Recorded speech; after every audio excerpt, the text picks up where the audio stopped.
Charcuterie boards. Charcuterie boards? How do you even say it?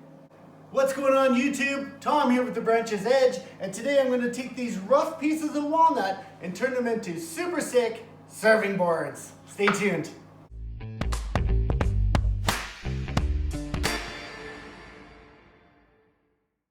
Let's start with a quick trip to the miter saw and cut these walnut boards to length. These boards are 1 inch thick and range in width from 4.5 to 6 inches wide. I'm cutting the length to 18 inches. Prepping for the bandsaw, I start by marking off areas of the boards with a lot of damage. That's a lot of damage! So I can cut them off. Boards like this one with a crack down the middle can be used to create a natural feature. Now at the bandsaw, we make our cuts.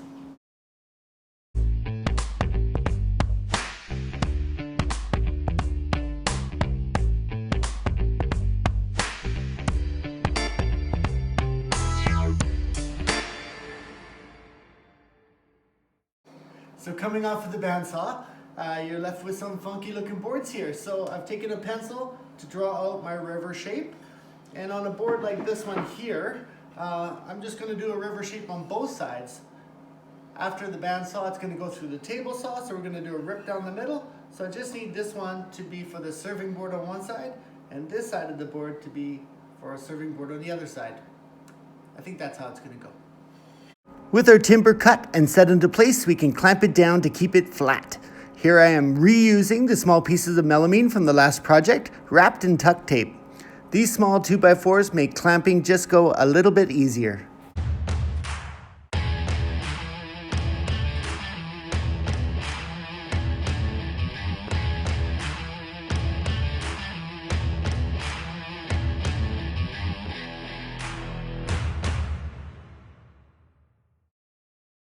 And just like that, it's time to mix the epoxy. Yeah, baby, yeah!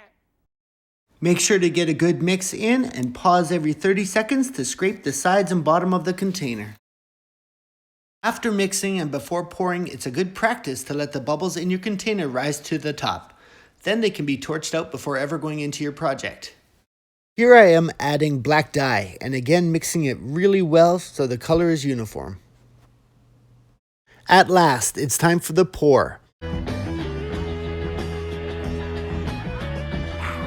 Remember to pour slowly to reduce the induction of bubbles into your project. I am pouring just the color black here and will be adding metallics during a second pour over the black. Metallics create loads of depth and visual interest into your project. They can be added individually or combined to create different colors.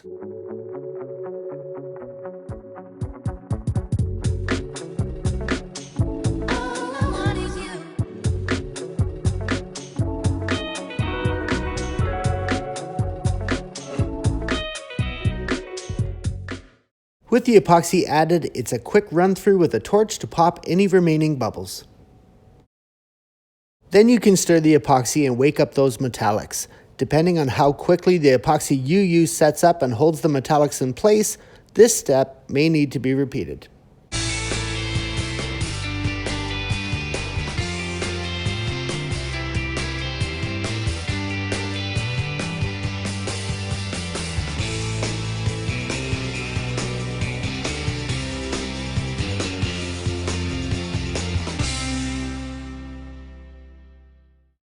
Once the epoxy has cured, it's a couple taps with a rubber mallet on the HDPE form and it comes out easily.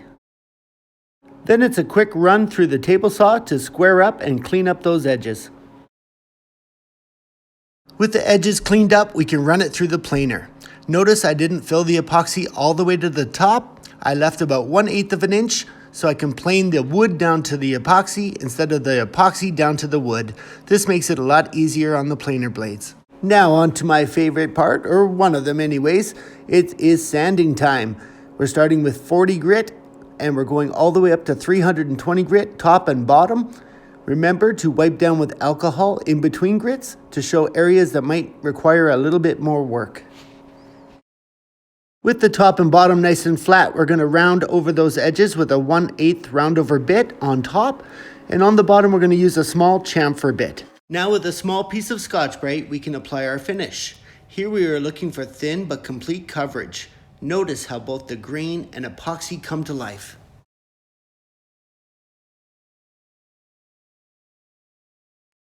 With an orbital sander equipped with a buffing pad, we can buff in our finish. Continue to buff until no excess finish remains on your project.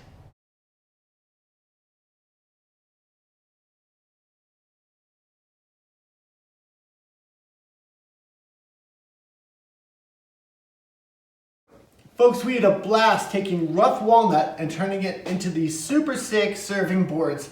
If you like this video, subscribe and ring the bell, give us a comment and a like, and we'll see you on our next build. Thanks again.